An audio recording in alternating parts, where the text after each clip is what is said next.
সামনে কোরআন তেলাওয়াত করবেন মিরাজুল ইসলাম।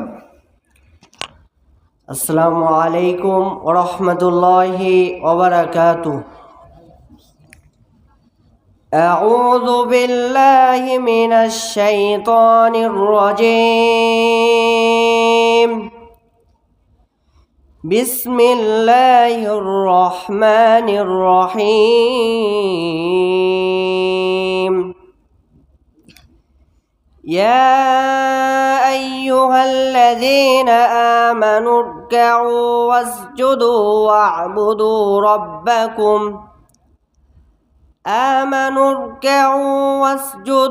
واعبدوا ربكم وافعلوا الخير لعلكم تفلحون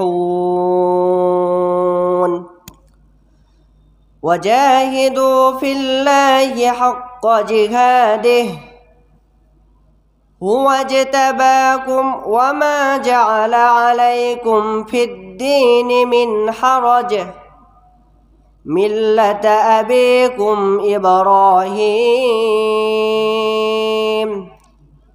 هو سماكم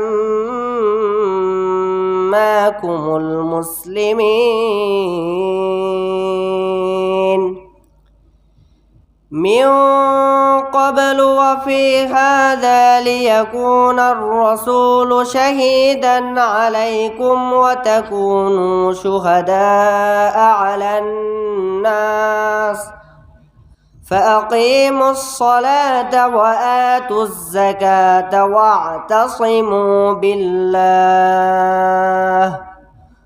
هو مولاكم فنعم المولى ونعم